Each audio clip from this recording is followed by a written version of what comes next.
This story begins not with a scream, not with a crime scene, and not with a single missing person report.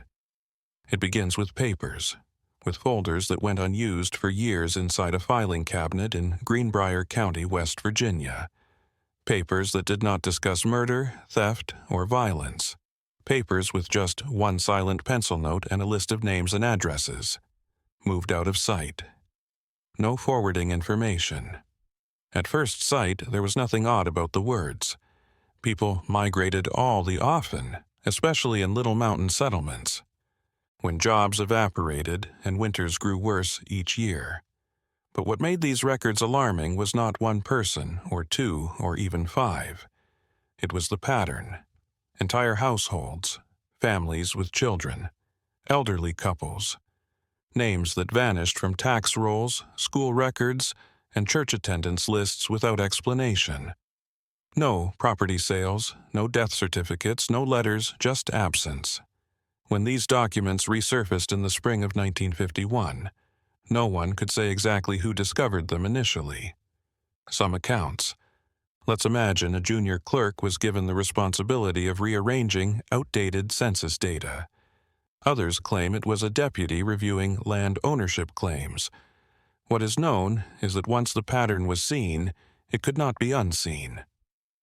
The disappearances extended backward, spanning more than a decade, all concentrated around one little town, Alderson, West Virginia. Alderson was not famous. It did not feature in national headlines.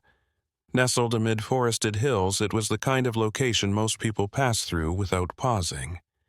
And twisting rivers, where generations lived and died without leaving records that spread far. And yet, behind its calm borders, something had happened that required more than silence to describe. Before we go any further, take a moment to contemplate why stories like this are important. They are silent, not because they are startling. Because they query how much can happen while no one speaks. If you are drawn to forgotten cases, secret history, and the stories that were never meant to be shared, consider subscribing and leaving a comment. Only when someone is open to listening may these testimonies endure. The investigation that would ultimately be initiated did not begin with urgency. There were no sirens, no search parties, no public notifications. It began gently with queries asked behind closed doors. How many people had left Alderson without telling anyone? How long it had been going? And whether leaving was even the proper word. When local authorities realized how serious the problem was, it was too late to address it as a simple question of missing residents. The time frame stretched back to the closing months before the Second World War, a moment when uncertainty already influenced daily life. Jobs were scarce. News from Europe saturated newspapers, and in areas like Alderson, survival frequently depended on staying to oneself.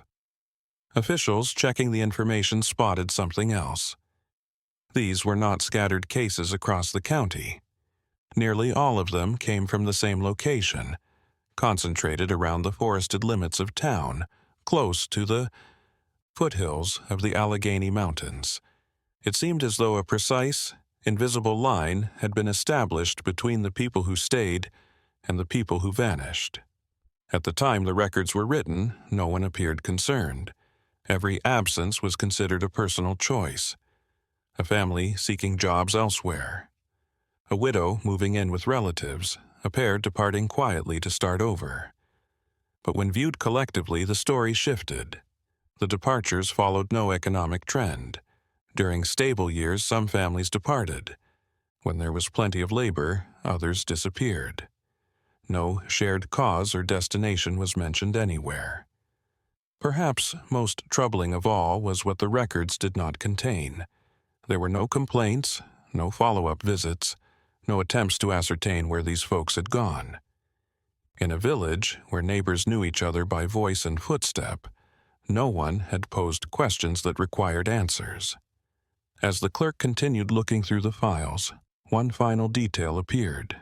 A remark in a margin written, years prior by an official who is now retired. Leave it alone. Everyone knows. Those 4 words would later become the core of an investigation that challenged not only what had transpired in Alderson, but what the town itself had decided to become. And so the story does not begin with the missing. It begins with those who stayed with a community that looked away year after year and never wrote down why. By the end of 1939, Alderson, West Virginia, was a town shaped as much by habit as by geography. Narrow and patient, it nestled beside the Greenbrier River, slicing through terrain that swiftly rose into hills covered in forests. Roads were few. Many weren't paved. In winter, snow and ice may isolate entire communities for days at a time. In summer, the trees crowded close, producing walls of green that smothered sound and sight both. The town itself was small, but spread out. The houses were not close to one another. Instead, they followed the bends of the river and the margins of the woodland, connecting by roads worn down over generations rather than official streets. People did not lock their doors regularly, not because they felt exceptionally safe, but because they believed nothing could reach them without being seen first. Most family in Alderson had been there for decades. Some traced their presence back to the early days of settlement in Greenbrier County. Surnames repeated themselves on mailboxes, in church ledgers, and on gravestones. Children attended the same school their parents once had. Ministers baptized people's grandchildren. They had buried years before. Few people questioned the feeling of permanency this continuity generated. Work in Alderson comes from the land. Logging camps operated in the neighboring hills, however many had begun to close down by the late 1930s. Small coal operations dotted the region, never large enough to gain national attention, but adequate to sustain a local workforce. Others farmed what they could, keeping livestock on difficult ground that demanded labor more than expertise. Desperation and money were never plenty, at least not yet. Social life in Alderson revolved around routine rather than excitement. Sundays belonged to church. It was peaceful in the evenings.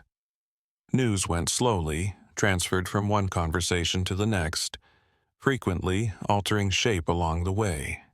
Outsiders were seen immediately, not with hatred, but with curiosity that rarely eased into familiarity. Long before anyone spoke to a stranger in town, they were talked about. Beyond the last residences on the western border of Alderson, the earth ascended rapidly into the Allegheny Mountains. The thick ground there was harsh, pierced through by limestone structures and natural caves built over millennia by water and pressure. Although few locals had thoroughly investigated them, they were aware of these caves. Children were warned away from them.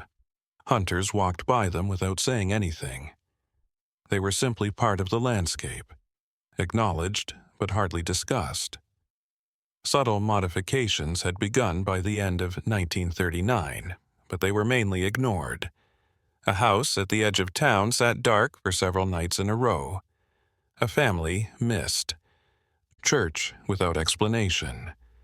A man who had took the same path into town every morning stopped arriving. Each incident was minor enough to be disregarded and simple to explain independently. When neighbors spoke about these absences, they used guarded wording. He went to be with family. They found work elsewhere. She moved on. Nobody reported that they vanished. No one said vanished. The words used mattered, even if no one consciously acknowledged it at the time. There were practical reasons for this constraint. Life in Alderson depended on cooperation. During hard winters, sickness, and bad harvests, people relied on one another. Questioning a neighbor too deeply risked disturbing that balance. Privacy was viewed not as a right, but as a need for existence. Newspapers and radio reports about the conflict abroad reached Alderson as the year came to an end. Though the United States was not yet involved, uncertainty remained in the air. The prospect of enlistment was considered by young males. Families discussed potential outcomes in private. In such a setting, the concept that someone would leave town without explanation did not seem scary. It made sense. Yet there was something distinctive about these excursions. There were no wagons departing. No belongings were sold or given away. Livestock remained untended until neighbors stepped in. Mail gathered and then stopped arriving completely. These were not planned moves. They were absences that come without ceremony. Still, Alderson adjusted. The landscape began to include abandoned homes. Weeds covered paths that were once used on a daily basis. The community quietly accepted these changes without protest, just as it does with seasonal floods and severe winters. It did not properly record these changes. By the time winter came in fully, Alderson looked much the same as it always had. Chimneys emitted smoke. At dusk, lights shone behind drapes. Life continued, but something essential had shifted. There had been a transgression, not by those who went, but by those who remained, and decided not to question where they had gone. This was the environment in which the first disappearances occurred, not a place of turmoil or panic, but a place of order, routine, and restraint. A town where people practiced silence rather than forced it. And in that silence, the foundation was established for everything that would come. Between the last months of 1939 and the early years of 1941, the pattern that would later bother investigators began to take form, though at the time it remained largely unremarked. The exits from Alderson were not simultaneous. They occurred slowly, stretched out across seasons, each one, quiet enough to blend into the background of normal existence. The first family to disappear resided toward the outskirts of town, when the dirt road dwindled and eventually melted into a footpath leading towards the hills. Alderson was not unfamiliar with them. Their children attended the local school. Their names appeared consistently in church documents. It took a few weeks before anyone publicly brought up the fact that they had stopped appearing. At first, neighbors suspected illness, then perhaps a visit to relatives. When the home was still dark for an entire month, the reason evolved again. They must have moved on. No one could say where, no one could say when, but the assumptions settled in swiftly, smoothing over the uncertainties. A second household soon followed. An elderly couple who had lived in the same little home for more than 20 years abruptly ceased to appear in town. Their garden went untended. Before, neighbors collected them, their hens were free to roam. When asked, people closest to them offered unclear explanations. They were bored of the winters. They had relatives in other places. It was time. In actuality, nobody had witnessed their departure. There was no cart loaded, no farewell was said. Their possessions were left behind as though their owners planned to return, rather than being abandoned in a hurry. Clothing hung in closets. Dishes sat neatly arranged. Personal items remained undisturbed. These features were noted, but hardly discussed. By the time a third family vanished, the behavior surrounding these absences had already shifted. Questions were no longer asked explicitly. Rather, people looked at each other. Conversations trailed off. The talk turned swiftly to safer themes. There was an implicit understanding that pressing too hard was unwanted. Children noticed this transformation more keenly than adults. They saw which homes were suddenly off limits and which routes they were instructed not to follow. Parents did not explain why. They simply said no. In Alderson, obedience mattered more than understanding. There were certain similarities among the disappearances. Families, not individuals, were involved. They occurred toward the fringes of town, closer to the forest than the river, and once a household was gone, little effort was made to trace them. No letters were sent. No family members were contacted. It was as if the town unanimously agreed that knowing more would only complicate things. This mindset was reflected in local institutions. The school secretly erased names from attendance lists. The church marked members as inactive rather than absent. Property taxes went unpaid, but no, quick action was taken. Homes were neither sold nor reclaimed. They remained standing. Time dulled their presence, but it did not remove them. Occasionally, someone from outside Alderson would notice. A salesman on the road might inquire about a vacant home. A distant relative might inquire by writing. In each occasion, the response was brief and reassuring. They took a step back. "They are fine, don't worry." These answers satisfied outsiders who had no reason to doubt them. Within the town, however, a distinct awareness took root.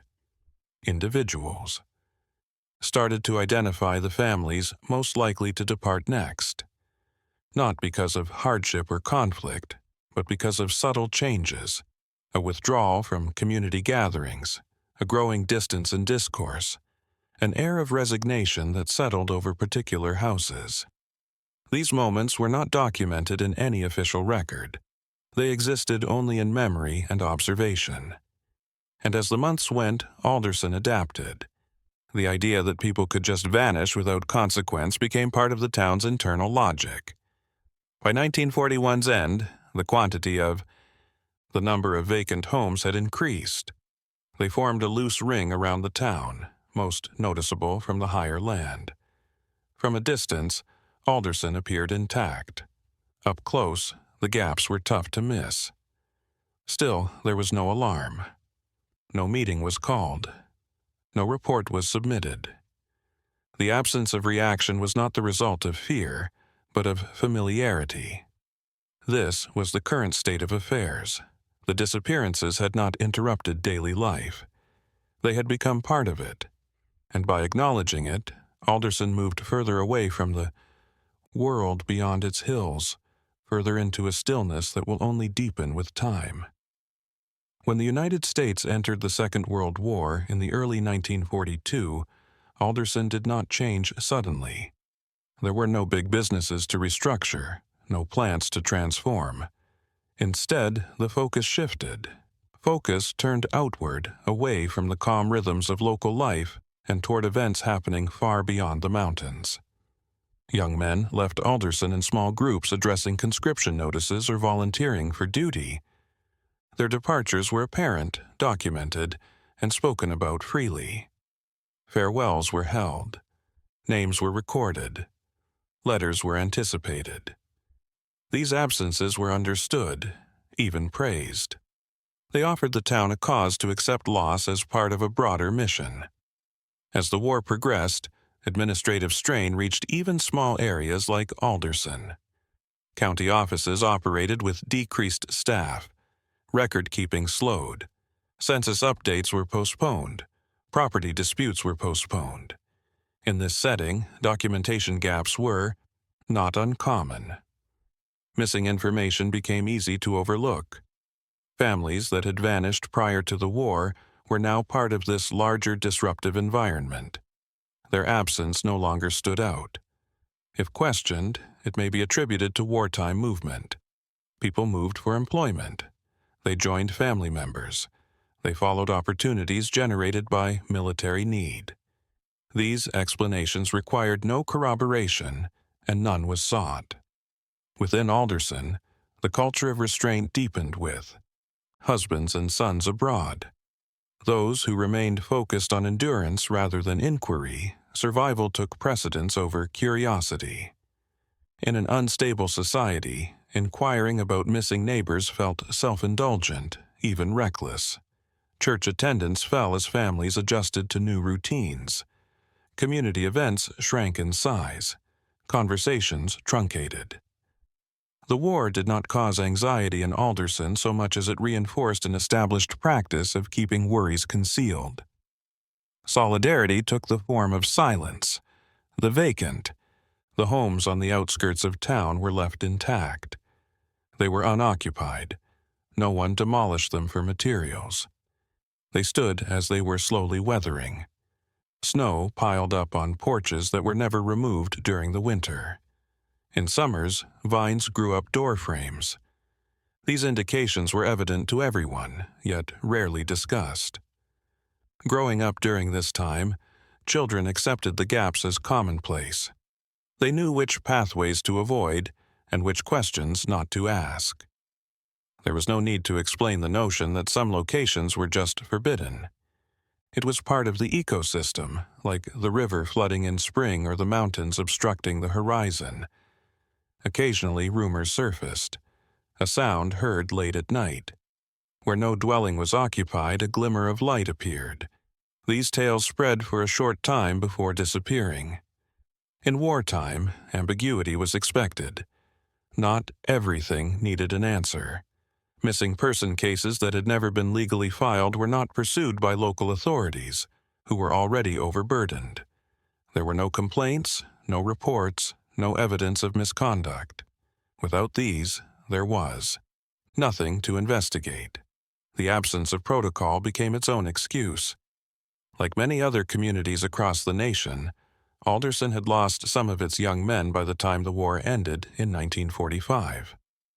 Memorials were planned, names were engraved.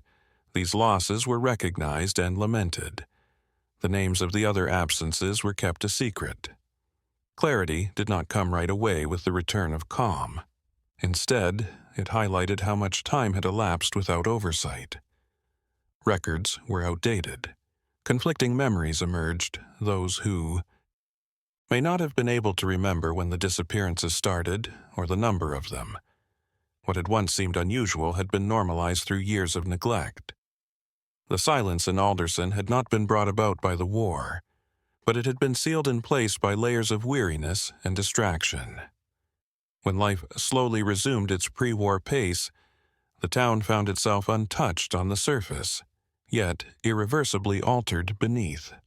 The boundaries of what could be ignored had expanded, and within those expanded boundaries, the truth remained buried, waiting for conditions that would finally disturb it. In the years immediately following the end of the war, Alderson entered a period that many residents later described as unsettled, though few could explain why at the time. Life seemed to return to normal between 1946 and 1948. Men came home. Work resumed where it could.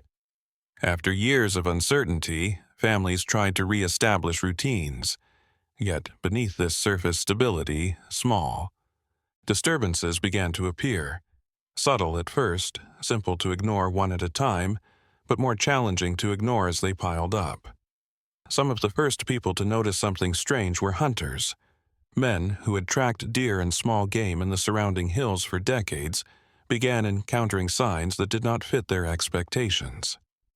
Footprints appeared in places where no paths existed. Campfire remnants were found deep in wooded areas far from established campsites. These weren't indicators of travelers or temporary residents. They proposed familiarity, repetition, and long-term presence. When mentioned in passing, these discoveries were often met with indifference. Someone camping, someone passing through. Outsiders had always been drawn to the mountains. Alderson had learned long ago not to concern itself with what happened beyond its immediate borders. Livestock owners soon experienced their own disruptions. In coups where there was no indication of forced entry, chickens vanished. One goat vanished, followed by another. In several cases, tracks led toward the forest, before vanishing among the rocks. No compensation was requested. Loss was accepted as part of rural life. More unsettling were the sounds. People who lived close to the town's western edge claimed to hear voices carried faintly on the wind late at night. Not shouting, not distress calls, but low conversation echoing in a way that made its source difficult to locate. Some described it as coming from the hills themselves, as though the mountains were speaking. These stories were discreetly shared, frequently only among family members. No, one wanted to be the person who gave weight to rumors. In Alderson, being taken seriously required restraint. Kids received a stronger warning than before. Paths they once used freely were now forbidden. Without any justification, some wooded areas were deemed dangerous. When children asked why, they were told only that it was not safe. The lack of detail made the warnings more effective. Changes were also observed by teachers. Some students arrived tired, distracted. A few spoke of seeing lights in places where there were no houses. These comments were gently dismissed. Imaginations run free in tranquil towns. Nothing further was done about it. Avoidance, not terror, was what brought these events together. Each incident was acknowledged just enough to be set aside. People modified their behavior without modifying their ideas. Hunters chose different routes. Farmers secured animals more carefully. Families drew their boundaries a little tighter. There were no formal reports submitted. There was nothing concrete to report. No crime, no conflict, no harm. The disruptions merely required adaptation, not action. Privately, several residents began to relate these happenings to the families who had vanished years previously. Though it was never spoken explicitly, the idea persisted. Where may people have gone if they hadn't left Alderson? The hills provided room, cover, and seclusion. They also offered plausible deniability. Still, no one pursued the concept. By now, stillness had become a habit reinforced by years of practice. Asking too many questions would imply confessing that the town had disregarded something vital for a long time. That was an unwanted form of reckoning. Alderson stood at a silent threshold as 1948 drew to a close. The signs were there, scattered and confusing. The decision was not between knowledge and ignorance, but between attention and continuing avoidance. By selecting the latter option, the town made it possible for the unseen presence outside its boundaries to stay just that hidden, but getting closer. The event that eventually drew official. Attention occurred in the late summer of 1949. It did not involve anyone from Alderson. It was different from anything that had come before just because of that. The individual was hired as a traveling maintenance worker to examine portions of Greenbrier County's rural infrastructure. He passed by Alderson for a short while on his way, where he was last spotted buying supplies before moving westward toward the hills. When he failed to return on schedule, his absence was detected promptly. In contrast to the past disappearances, this one was documented. His body was located 3 days later by a tiny brook deep in the forest. The place was not easily accessible. It necessitated leaving the normal paths and crossing difficult terrain. An unintentional fall was determined to be the official cause of death. He had slipped on damp rock and banged his head. No indications of a struggle were present. There are no obvious injuries that would indicate violence. The case was simple on paper. Accidents occurred often in the highlands. However, the circumstances surrounding the discovery unsettled those concerned. Investigators discovered signs that did not belong to the victim close to the creek. A fire pit, frigid yet recently used. Footprints of varied sizes, some overlapping, suggesting more than one person had been present. Scraps of cloth entangled on branches. None of these items were illegal or incriminating on their own. Collectively, they proposed habitation. Alderson locals showed little anxiety but moderate astonishment when questioned. The majority said no. Awareness of activity in that field. Others recognized that individuals sometimes tented in the hills.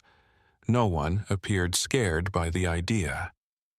What struck the investigators most was the reaction itself. There was no inquiry, no speculation, no concern. The town behaved as though the revelation validated something already accepted rather than exposing something new. Officers asked standard inquiries about the forested areas west of town, which paths were utilized, and whether anyone lived nearby during the brief investigation. The replies were consistently ambiguous. Individuals spoke in broad strokes. They avoided specifics. When pressed, they redirected the conversation to unrelated topics. One deputy stated in his report that cooperation was technically sufficient, but emotionally absent. Nobody declined to respond. Nobody gave more than was required. The physical evidence found near the creek was catalogued and subsequently mostly discarded. Without a crime to investigate, there was no mandate to continue searching the region exhaustively. The accident ruling closed. The situation. Before leaving, one investigator made a final inquiry, almost as an afterthought. He asked an older resident whether anyone had ever lived in the hills. The man paused before answering. Then he remarked simply that people used to do unusual things when circumstances were bad. There was nothing more. Alderson was not alarmed by the traveling worker's death. But it did cause the tone to change. The silence that had once felt passive now bore intention. The town had been presented a direct question and had chosen how to react. For the first time, the absence of individuals who had disappeared could no longer be disregarded as coincidence. An outsider had entered the area they were occupying and had not come back. Still, the moment passed. The investigation terminated. The forest reclaimed its stillness. Alderson resumed its routines. But underlying that routine was a new awareness. The concealed presence was no longer hypothetical. It had left a mark that was visible, documented, and then purposefully ignored. And with that decision, the gap between what? The town became more aware of what it was willing to acknowledge than it had ever been. Early in 1950, the issue surrounding Alderson could no longer be limited to unfinished reports and casual notes. What began as curiosity hardened into commitment. County officials, pressed by anomalies in land records and motivated by the killing the previous summer, permitted a limited examination. It was not termed an investigation. It was described as a review. The scope was purposely narrow. Officers were instructed to confirm residency statuses, update outdated records, and resolve minor discrepancies. Disappearances were not discussed. Nobody spoke in a way that suggested misconduct. Administrative clarity was the aim, at least in theory. Alderson welcomed the deputies with the same composure as previously. Protests and obvious tension were absent. When someone knocked on doors, they opened. Questions were answered. Yet from the beginning, it was evident that cooperation followed a pattern. Residents spoke openly about themselves, but hesitated when asked about others. Names were acknowledged, then set aside. Details vanished and dates became hazy. People remembered that families had lived there once, but not precisely when they left or why. It appeared that memory had been altered throughout time. Officers were informed that the vacant homes on the town's outskirts had just stopped being used when they inquired about them. Nobody asserted ownership. No one suggested selling them. It felt as though these constructions no longer belong, not even the past, to anyone. Attempts to trace previous inhabitants through family elsewhere generated little. Letters written to specified family members were returned unopened or answered with uncertainty.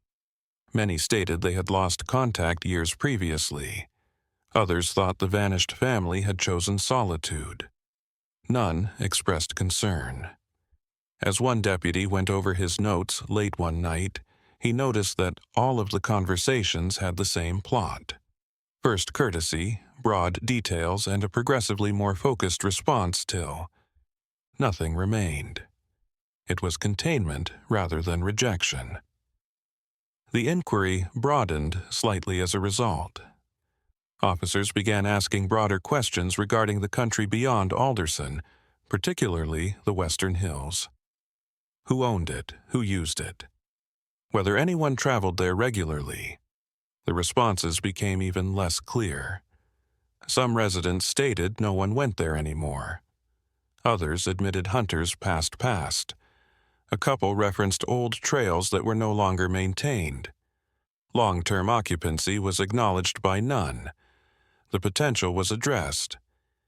Seems implausible, almost ludicrous. Physical evidence, however, seemed to indicate otherwise. Worn pathways heading into the woodland were observed by deputies strolling around the town's periphery. They found sites where vegetation had been cleared and then allowed to regenerate. These signs were subtle, easy to overlook unless one was actively looking for them. When these observations were mentioned to townspeople, the answer was consistent. The mountains shift, pathways change. The nature has its own patterns. There was always an explanation that required no follow-up. Privately, officials came to see that Alderson was not suppressing information out of fear. There was no evident threat, no enforcement. The silence was maintained through consensus rather than coercion. Everyone knew how much to say and when to stop. This awareness shifted the tone of the question. Investigators understood that pressing harder would yield diminishing returns. Without a complainant, without a clear crime, authority faded swiftly. The law demanded evidence. Alderson offered none. By the end of the review period, the official decision was unsatisfactory but inescapable. There was insufficient cause to seek further proceedings. No legal infractions had been detected. No missing persons reports had been reported within the town's jurisdiction. The matter would remain unsettled. What lingered was a single observation scrawled discreetly in a margin, identical to the one written years previously. The town is not unaware, it is unwilling. With that, the inquiry stalled. Files were closed but not discarded. Alderson was. Left alone once more. The quiet had survived investigation, and in surviving it had proven itself purposeful. The turning point arrived softly without notice in the early summer of 1950. A spell of severe rain swept over Greenbrier County, lasting several days and saturated the already vulnerable foothills west of Alderson. Streams spilled their banks, soil loosened. In places where the soil had long appeared stable, chunks began to give way. It was during one such collapse that a county road maintenance crew observed something weird. A piece of limestone cliff, previously buried by dirt and vegetation, had partially crumbled. Beneath it was a black aperture, tiny but definitely man-made in its shape. This was not a natural crack produced by water erosion. The borders were too even, the placement too purposeful. The crew reported the finding to local authorities, identifying it as a possible cave entrance exposed by erosion. Under normal conditions, the discovery might have been reported and forgotten. The hills around Alderson were known for their cave systems, but this opening was different. It sat closer to town than intended, less than a mile from the final occupied dwellings. When officials arrived to check the property, they found traces of recent disruption. Stones had been heaped rather than strewn. Branches had been positioned to cover the entrance from view before the fall. Someone had made an effort to disguise it. Inside, the corridor slanted downward, large enough for a person to walk upright in parts. The air was stale, but not lifeless. There was signs of regular movement. The ground was compacted by repeated foot movement. This was not an abandoned space. The initial inspection did not proceed far. Authorities were ill-prepared and lacked a clear order to access potentially dangerous or private property. Nevertheless, the finding was recorded. Photographs were taken. They took notes. The site was highlighted for future evaluation. Alderson quickly became aware of the open access, but no official announcement was made. Residents learned of it through observation and discreet discourse. Their reactions varied, but none indicated surprise. There was no shock, no immediate terror. Instead, there was a sense of resignation, as though something long expected had finally surfaced. Townspeople had little to say when questioned. Some said they were ignorant. Others speculated that the aperture was a forgotten storage area or a remnant of an earlier mining endeavor. No one gave details. Nobody inquired as to what would come next. Officials reviewing. The site began to reconsider earlier assumptions. The proximity of the entrance to the town, combined with years of inexplicable absences and current disruptions, revealed a relationship that could no longer be disregarded. The question was no longer if something existed beyond Alderson, but how long it had been there. Despite this, progress remained slow. Further action was postponed due to jurisdictional concerns. The area surrounding the entryway did not clearly belong to any individual. Safety checks were required. Permissions were debated. Each stage introduced delays that worked in favor of ongoing ambiguity. Meanwhile, the gap remained gaping, a tangible reminder of what was hidden beneath the quiet. Rainwater proceeded to erode the surrounding ground, enlarging the opening somewhat with each storm. What had earlier been veiled by work and consensus was now vulnerable to chance. For the first time, the truth was no longer confined to memory or gossip. It had a place. It might be pointed to. It existed independently of weather. Anyone chose to admit it, and in Alderson that distinction mattered. The town has spent more than a decade gazing away. Now the land itself had intervened, uncovering a path that led somewhere the community had long avoided naming. The official admission into the underground chamber took place some days after the exposed opening was secured. By then, county authorities had secured temporary authority to undertake a limited inspection, claiming safety concerns rather than inquiry. The objective, at least formally, was to establish whether the structure constituted a risk to the surrounding area. The team that entered the passage was small. They carried rudimentary illumination, measurement equipment, and notebooks. There was little prospect of finding anything more than an abandoned cave or a trace of earlier industrial activity. That assumption did not survive the first 100 feet. The walls showed evidence of intentional alteration as they grew wider and smoother as the corridor fell. Natural stone was replaced by surfaces that were strengthened with wood and stuff scavenged. The air, though stale, was breathable. More telling was its temperature, stable and tempered, unlike the shifting weather outside. Someone had learned how to live here. The first chamber revealed unequivocal traces of occupation. Crude sleeping platforms constructed from wooden planks bordered one wall. Blankets worn thin but carefully folded rested atop them. Nearby were containers that had originally been used to store food.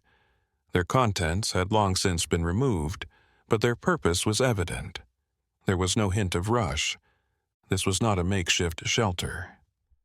The system grew deeper within. Additional chambers, some clearly marked for certain purposes, branched off from narrow passageways. One room contained the remains of a cooking chamber characterized by soot streaks and a carefully vented hole leading upward. Another compartment housed water collection jars positioned beneath a natural seep. The arrangement demonstrated planning, adaptation, and time. As the team delved further, they understood the immensity of what they were seeing. This was not the product of one individual or even a single family. The room had been used by many over an extended period. Pathways between chambers were worn smooth by repeated use.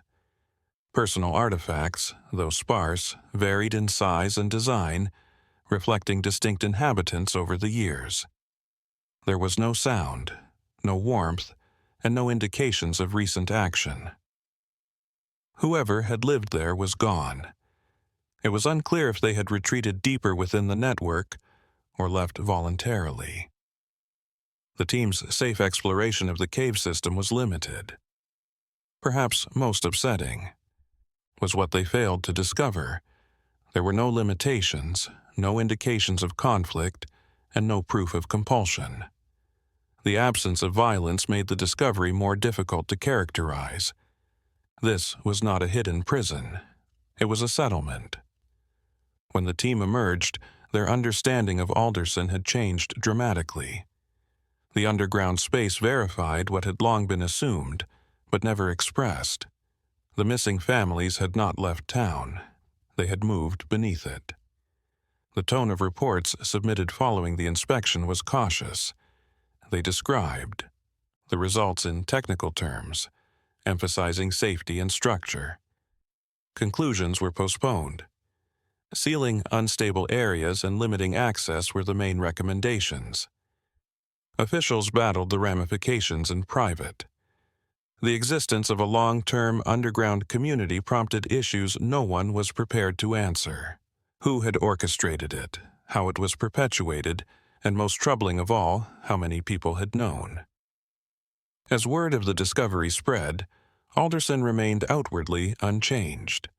There were no public events, no displays of surprise. The locals responded to the action with the same tact that they had been using for years. What lay beneath the town had finally been uncovered, yet the response was usual. Silence once again prevailed.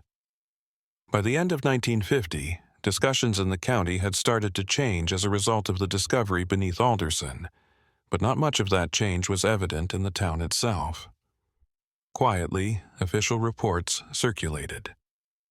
In offices distant from the hills, concerns were voiced, and for the first time, the stillness that had safeguarded the secret began to seem unstable. It was during this era that a single resident elected to speak. The man was in his late 70s, a lifelong inhabitant of Alderson, whose health had been declining steadily. He lived alone in a small house not far from the western edge of town. Those who knew him described him as reticent but not unfriendly, someone who had always paid his taxes, attended church occasionally, and avoided controversy. He had not been approached as a suspect or a witness. His decision to speak was his own. He asked for a private meeting with a county official, but only if no one from the other town could attend. When questioned later about his motive, the official recalled that the man seemed less afraid than tired. He spoke as someone who no longer saw value in maintaining what had been left unsaid. He claims that the underground movement started in the last years of the 1930s. It was not sudden, and it was not forced. Families made the decision individually, often after long periods of withdrawal. Although it wasn't the only factor, economic hardship did play a part. Some feared government intervention. Others sought isolation from social pressures they no longer wished to endure. Some just wanted to vanish without dying. The caves, he explained, had always been there. Older residents knew their entrances and their depths.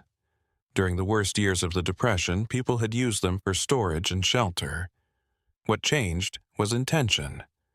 A small group realized that the caves could support more permanent living if modified carefully. There was no ideology, no single leader, and no assurance of salvation. Trust and discretion were prerequisites for participation. Those who made the decision to move underground did so with the knowledge that they would formally cut off contact with life above. They left quietly without drawing attention, relying on the town's tendency to mind its own affairs. Support from above was indirect. Some residents left supplies where they could be found. Others looked away when cattle went missing or food stocks decreased. It was never brought up. Honestly. Rather, it being explicitly expressed, the agreement was known. The man confessed that practically everyone in Alderson knew, at least in part, what was happening. Knowledge varied in detail, but awareness was common. Instead of using threats to keep people quiet, shared accountability was used. To speak would have meant admitting complicity, and no one wanted that weight. The man gave a straightforward response when asked why the community permitted it to go on for so long. It was easier to let them depart than to force them to stay. He did not know how many had gone underground over the years. He felt some eventually relocated deeper into the mountains. It's possible that others have completely abandoned the region. He could not say whether anyone had died below. That was never brought up. There was no drama in the meeting's conclusion. The man did not disclose names. He didn't request defense. He returned home and died some months later before any formal statement could be recorded beyond the official notes collected that day. His testimony impacted the internal comprehension of the case, but did little to alter its conclusion. There was no proof of compulsion, no apparent offense. What had occurred lived on the fringes of the law, shaped by consent and omission rather than force. For investigators, the confession confirmed what the underground chambers had suggested. Alderson was not forced to do this. It was a choice made together, preserved through years of mutual silence. Speaking the truth did not result in a solution. It only clarified the cost of looking away. In the first few months of 1951, county officials arrived at the destination they had been stealthily pursuing since the finding beneath Alderson. A determination had to be made, not about what had happened, but about what could be done. By then, the facts were as full as they were ever expected to be. The underground chambers existed. They had been inhabited for a long time.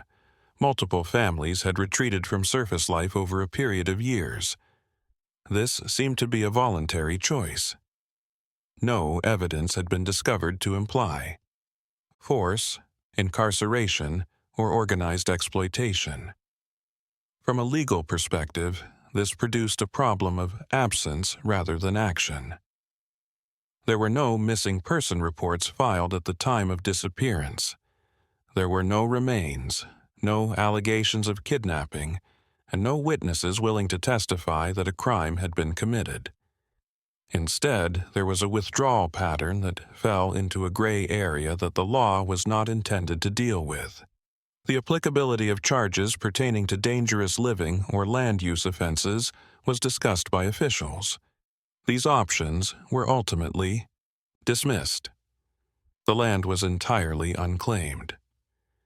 Despite being unusual, the buildings did not obviously break any laws when they were constructed.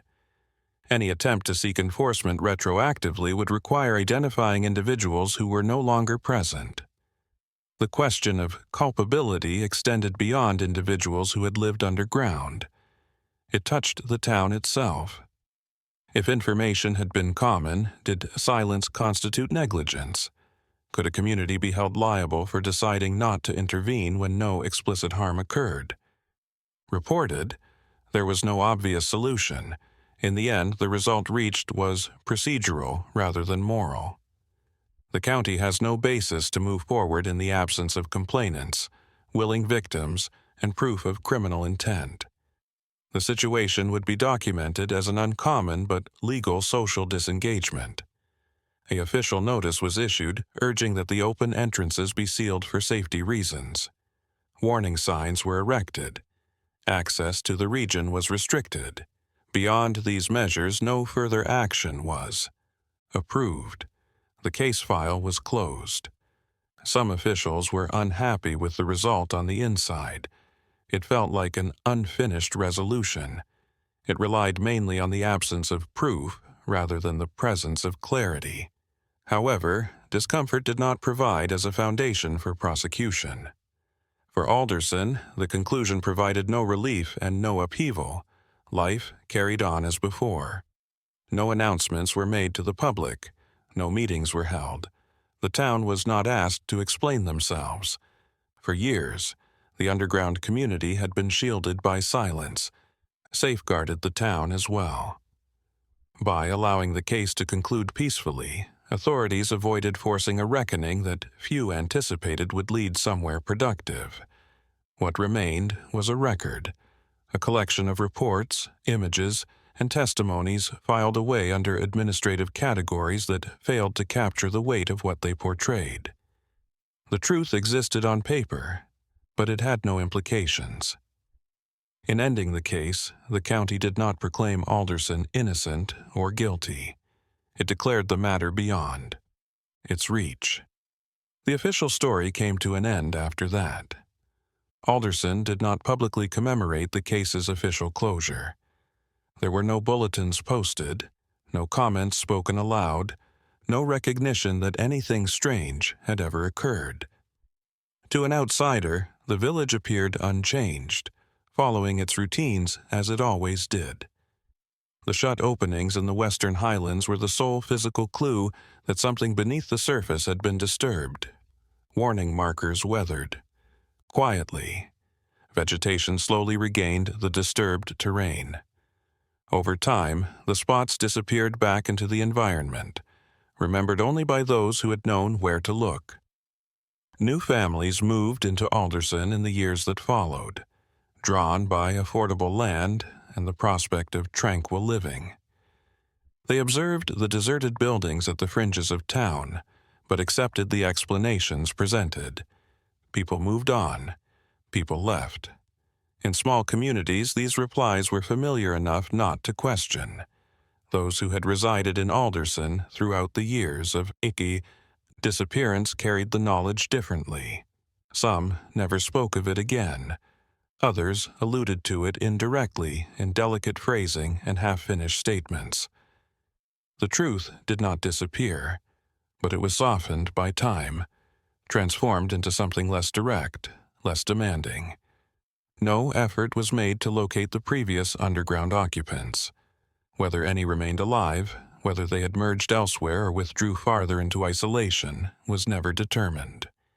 The absence of chase was presented as a sign of respect rather than neglect.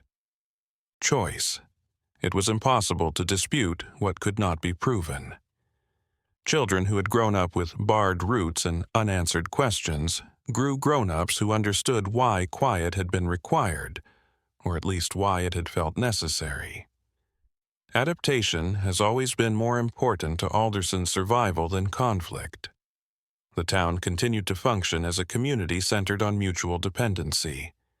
Trust was preserved via discipline. Privacy remained a shared value. The events of the past decades become part of an unspoken heritage that is carried down via actions rather than tales. Looking back, investigators would subsequently describe the case as odd yet educational. In the absence of a complaint, it illustrated the boundaries of authority. It demonstrated how whole communities may take part in choices without official consent. It demonstrated the ease with which morality and law might differ. What made the story troubling was not what happened beneath Alderson, but what transpired above it, the readiness of regular people to tolerate vanishing without. Explanation, the power of silence to operate as consensus, the ease with which responsibility could be distributed across many shoulders until it rested nowhere at all. The underground chambers were empty when last surveyed. Dust settled where people had once slept, cooked, and lived. The emptiness left behind was silent than any crime scene. There was only a decision that had been taken year after year. No victims to lament, no offenders to denounce. In Alderson, that choice had shaped the town more deeply than any single event. It determined what may be uttered and what must remain unacknowledged. It marked the limit between knowing and action. Long after the files were closed and the forest recovered the trails, the border persisted not in the hills or underground, but in the individuals who had come to understand how to gaze way as a group.